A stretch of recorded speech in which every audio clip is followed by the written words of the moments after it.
let me get this tableau away. And we've given the motivation now for two things. Okay, let me get that on the blackboard. C plus V divided by UV. So this is in UK now. In UK, the British are continually trying to raise the productivity of labor in Britain by raising the composition of capital there, the C over C plus V. They're searching the world for cheap C and cheap V, and they're also putting pressure on the workers to reduce their real wage. What I mean by that is, I understand there's a lot here, but we've done a lot in this course. In UK,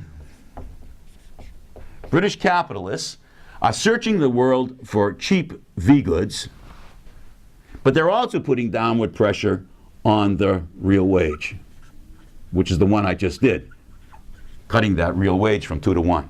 Okay? So there's two things going on here in conjunction. Search the world for cheap wage goods, T. Search, okay, that's this component. Search the world for cheap C goods. Also put pressure on the workers to cut their real wage. And these are not substitutes, they can go together. And raise the productivity of the laborers in Britain. All of this to drive down average cost in UK so the British can compete. Okay, so let me turn to this now. Okay, I want to go back and I want to go talk about this, and then I'll extend it to the cheapening of V. So I want to talk about, how does Britain actually accomplish this? How did this happen? How does it still happen? So let's look at the C. For Marx, the C has two components. Okay, it has the exchange value per unit use value of what he calls circulating capital, plus the exchange value per unit use value of fixed capital. If I remember correctly, we did this once before, okay, in this course. So the C has these two components. Your fixed capital refers to the value of your machines, the price of the machine times the number of machines. So if a machine costs $1,000, that would be here, but note, if the machine costs $1,000 and it lasts for 10 years, then in 1 year we only use up 1/10 of the machine. So the economists and the accountants and the engineers call this a depreciation rate. So in this case, only $100, 1/10 of the 1,000, would be written off as the amount of the machines used up. The circulating capital, that's assumed to be used up in that same production period. So this would be all the raw materials necessary to produce cotton shirts. So this would be the raw cotton. These would be the machines in England to produce the shirts. Okay? Suppose it were the case, which is the case, that England doesn't produce raw cotton, which you need to produce cotton shirts. Where? In England. So they do have the machines in England. That's produced and sold in England. That's the Department 1 industry. But unfortunately for the British, the raw cotton is produced someplace else. Let's say it's produced in India, a colony of Britain. Okay? So what Britain wants a cheap C. Okay? So yes, it's important to have the cheapening of fixed capital machines. We already discussed that. That's in competition in the machine good industry. That's occurring. That's good for the industry that's buying those machines. But it also wants cheaper cotton, because both of these will drive down C and allow the average cost in the textile industry in Britain to fall so that they can compete with the French and the Germans. So how does the Britain accomplish this part of its cost? Okay? Cotton is produced in India. If I take this price of cotton, let me just write it down here. Raw cotton, the raw material. I have then the use value over the C plus V plus surplus. Where? In India. We started, this is Britain. We have now moved to India. These things are connected by what? The world economy. So in India, if the British can increase the productivity of labor, where? In India, simultaneously decrease the cost of producing raw cotton where? In India. They're able to drive this down, reduce the C, and to make a long story short, increase the rate of profit where? In UK. That's really quite dramatic. Okay? So Marx in volume 3 of Capital begins to discuss how the world economy, and let's add to it now colonialism and imperialism, in this case British colonialism in India, can be a way to offset the declining rate of profit in Britain by producing cheap C, and let's just extend it, cheap V goods as well. It's really quite dramatic. Now, let's turn to the right-hand side. How might this be accomplished? Well, rising the productivity of labor, that's part of colonial policy.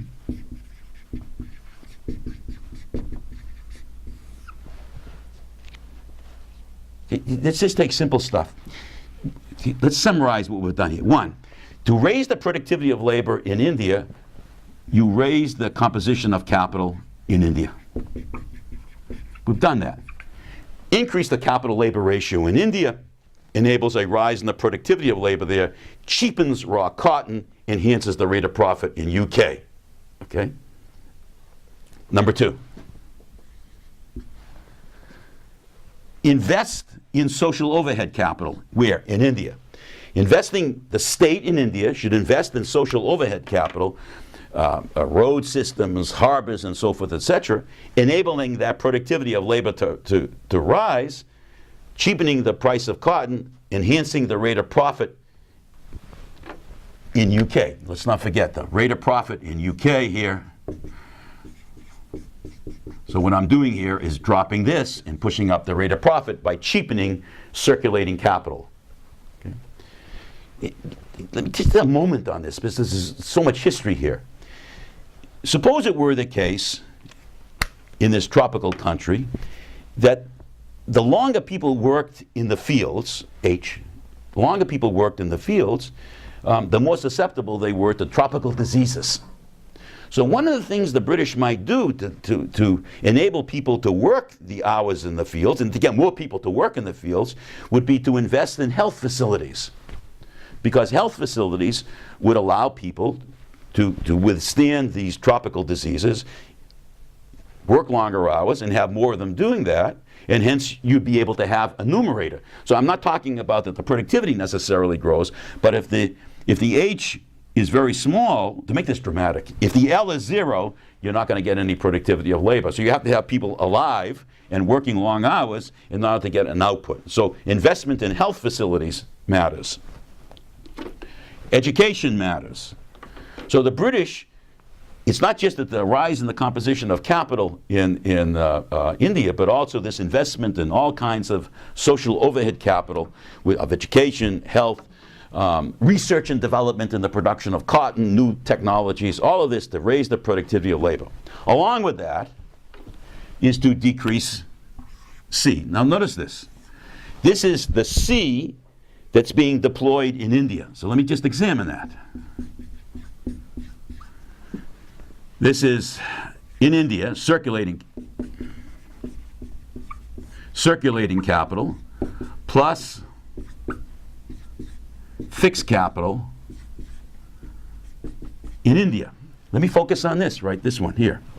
The C may be falling in India because this component, the fixed capital, is falling. What does that mean? Well, to produce cotton in India, the Indian cultivators, whoever they might be purchasing cheaper fixed capital, deploying it in the cultivation of cotton, machines and tools and new technologies embodied in the machines and tools, which enables the C to fall, which raises the rate of profit in the UK.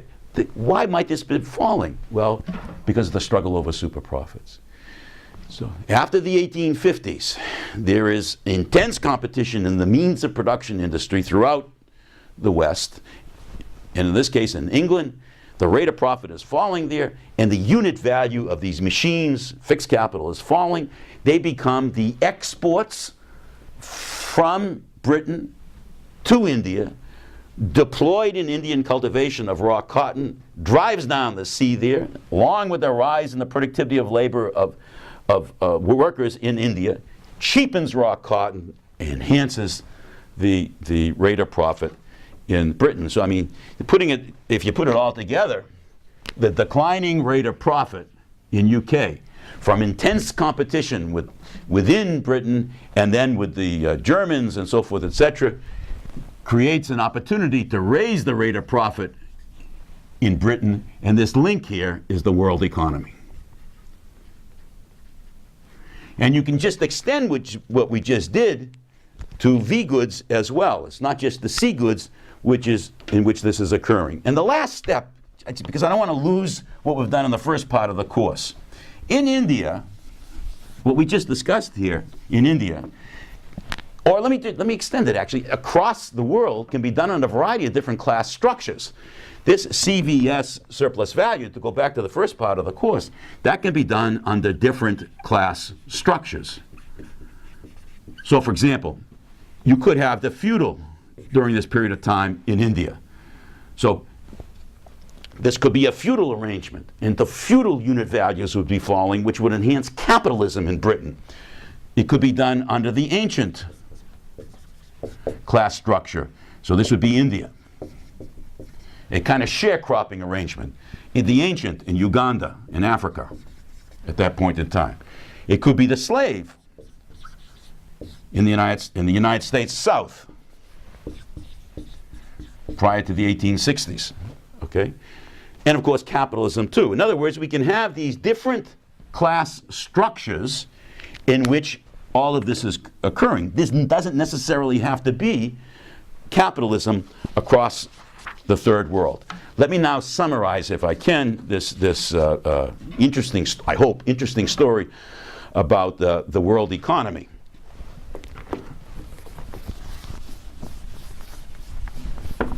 Let me erase this board to get our summary on it.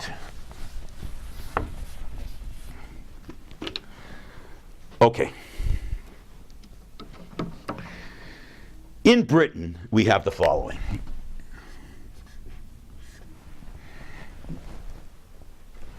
During this period of time, or during any period of time, makes no difference, we have a struggle, a competitive struggle in capitalism, a rise in the composition of capital, a rise in C over C plus V.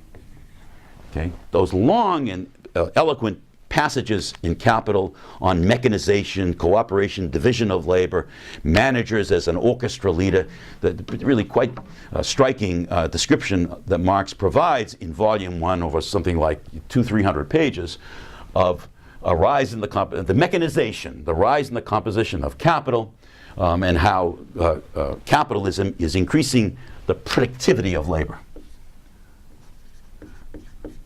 And I want to emphasize, it need not only be by this, it can be by lambda as well.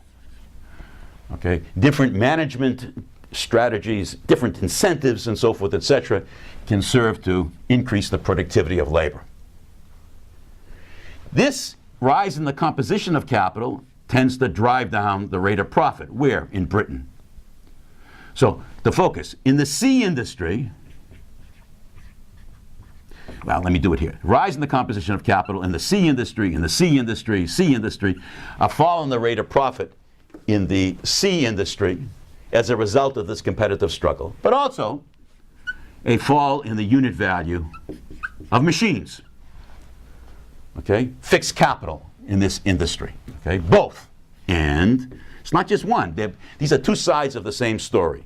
So we have the possibility of recession in Britain because the rate of profit is being driven down by intense competition within British capitalism and across different capitalist nations.